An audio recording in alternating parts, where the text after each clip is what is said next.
You've had a bad roommate before, the one who ate your leftovers, the one who never paid on time, the one whose door stayed shut for days. None of that compares to signing a lease with a beaver. Not because a beaver would actually hurt you. A tiger would, and that would be the end of the story, but this gets stranger than that.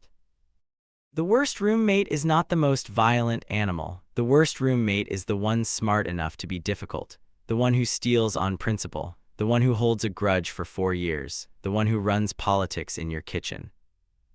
Scientists have been studying these animals for decades. What they found is unsettling. Some animals don't just live in groups. They scheme, they lie, they form alliances, and they keep score, and one of them is wired to remodel your apartment whether you like it or not.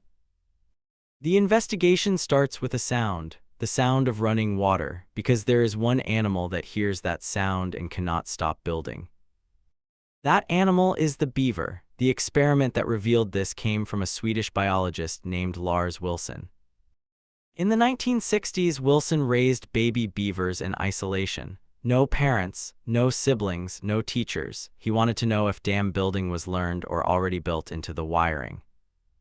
When he released the young beavers into running water, they built near-perfect dams on the first try. Nobody had shown them how. Then the experiment got weird. He placed beavers in still water where nothing flowed. The beavers did nothing. They burrowed into mud and relaxed. So Wilson hid a loudspeaker that played the sound of running water. The beavers raced over and built directly on top of the speaker. He buried the speaker inside a concrete wall. The beavers stacked mud and sticks against the wall. He put the speaker on a dry plain. The beavers covered it anyway. The final test was the strangest. Wilson installed a clear pipe that visibly drained water from the enclosure, a real leak in plain sight. At the same time, he played the speaker sound somewhere else. The beavers built over the speaker. The actual leak was ignored. That experiment was repeated in 1971 with the same result, and it gets worse. Modern beavers raised inside human houses who have never seen a stream still gather objects and pile them in doorways and stairwells. They block the pinch points. They cannot help it. So consider the apartment. The shower runs, the sink runs, the pipes hiss inside the wall. For the beaver roommate, this is an active emergency every single day. By the end of the first week, the doorways are sealed with belongings. By the second week, the couch is part of the structure. There's no negotiating with compulsion. But compulsion is the easy version of bad cohabitation. The next animal is worse because it knows exactly what it's doing. The sea otter has a reputation problem. People watch the videos of otters holding hands while sleeping and assume romance. The hand-holding is physics, not love. Otters grip each other so they don't drift apart in the current. The real otter society is darker. At the Monterey Bay Aquarium, researcher Marion Reedman led one of the longest behavior studies ever done on sea otters. Over 10,000 hours of observation. What she found is that food theft is built into otter life. Males steal up to 1/3 of their daily calories from other otters. Young otters steal from their mothers. And adult males invented something that sounds like a crime drama. They take hostages. Here is how it works. A mother otter dives down to grab a clam. A male otter watching nearby grabs her pup at the surface. He holds the pup until the mother comes back up. The mother drops her food and swims to her pup. The male releases the pup and takes the clam. The researchers showed something even stranger. The males often pass perfectly good clams floating right next to them. They could just eat. They don't. Theft is more efficient. Theft also seems more satisfying. The academic name for the behavior is coercive resource acquisition. The plain name is blackmail. So the kitchen looks like this. The sea otter roommate doesn't need anyone's food. The fridge is full of fish. The otter takes the food anyway because the otter knows it can. Compulsion was bad. Petty crime is worse. The next animal climbs the ladder again. This one runs a system. The dolphin is where the roommate problem stops being about food and becomes something closer to strategy. At the Institute for Marine Mammal Studies in Mississippi, dolphins were trained to clean their pools. One piece of trash earned them one fish. A simple economy. A dolphin named Kelly read the contract and found a loophole. When a piece of paper drifted into her pool, Kelly hid it under a rock at the bottom. Then she tore off small pieces one at a time and traded each piece for a separate fish. One sheet of paper became multiple meals. Then Kelly got ambitious. She started saving some of her fish. She used those fish as bait, floating them at the surface to attract seabirds. When a bird landed, Kelly caught it. She traded the bird carcass for an even bigger reward, because larger items earned more fish. Kelly didn't learn the rules. Kelly reverse-engineered the rules. This is the same species that runs the most complex alliance system known outside of humans. In Shark Bay, Western Australia, male bottlenose dolphins form 3 levels of cooperation at once. Pairs cooperate, pairs of pairs cooperate, whole alliances of alliances cooperate. The result is groups of up to 14 males working in sync. What do they do with all that coordination? They isolate individual females and cut them off from the rest of the group. The research describes the behavior without emotion. It is coordinated social control. So the dolphin roommate is not stealing the leftovers. The dolphin roommate is rewriting the chore wheel so the housemate ends up doing all the work and thinking it was their idea. By the 3rd month, the lease is in the dolphin's name. But system exploitation isn't the worst trait in shared living. The next animal ruins shared spaces faster than anything else because of a single trait, a sense of fairness. The capuchin monkey study is one of the most cited experiments in modern psychology. The setup was simple. In 2003, Sarah Brosnan and Franz de Waal placed 2 capuchins in side-by-side cages. Each monkey was asked to trade a small token for a piece of food. When both monkeys got cucumber for their token, they cooperated almost every time. 95% compliance. 25 trials in a row, no drama. Then the researchers changed one thing. They gave one monkey a grape instead of a cucumber for the same work. Grapes are the better reward. Cucumber is fine. Grapes are exciting.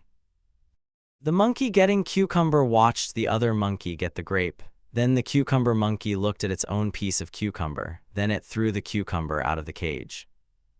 Compliance dropped to 60%. When the grape monkey got a grape without even doing the work, compliance crashed to 20%. The cucumber monkeys didn't just refuse, they threw the tokens, they rattled the cage, they protested. Franz de Waal called it basically the Wall Street protest. Follow-up research confirmed it wasn't simple greed. The cucumber was fine on its own. The monkeys had eaten cucumber happily for years. What broke the deal was watching the other monkey get something better for the same effort. The same behavior shows up in dogs, in birds, and in chimpanzees. And here is the odd part. Animals that got the better reward never complained. Only the ones on the worse end protested.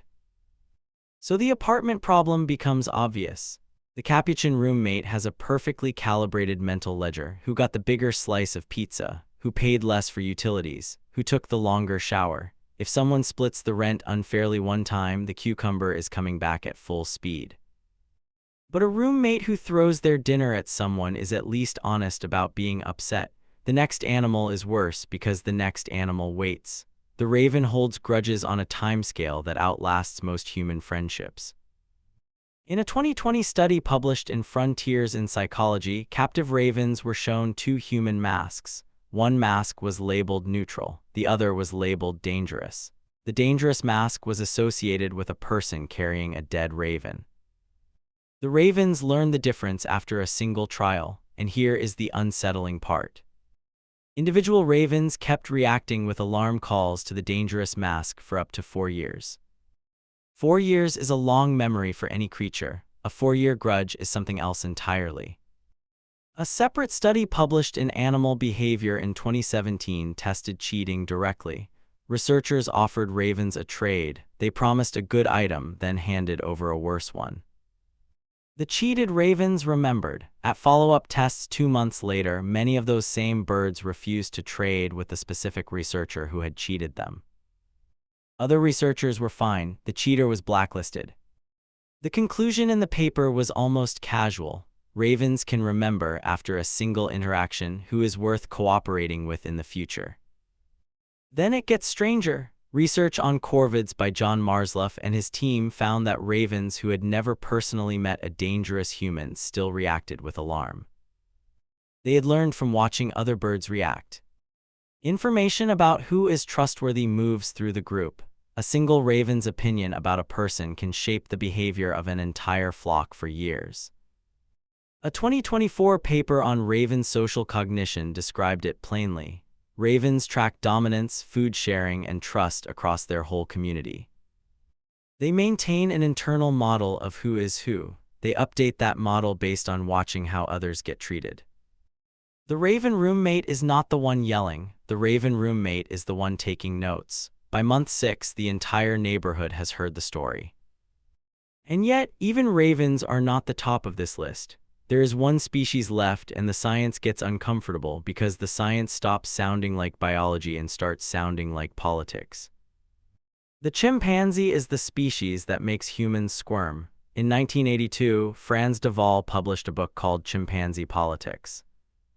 He had spent years watching chimpanzees at the Arnhem Zoo in the Netherlands. What he saw didn't look like animal behavior. It looked like a parliament. The chimpanzees formed alliances, they struck deals, they betrayed each other, they reconciled after fights, they played long-term status games.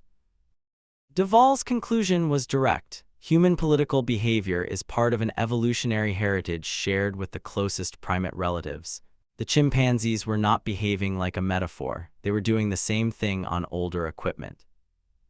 Post-conflict research at Chester Zoo and at the Mahale Mountains in Tanzania confirmed two specific moves.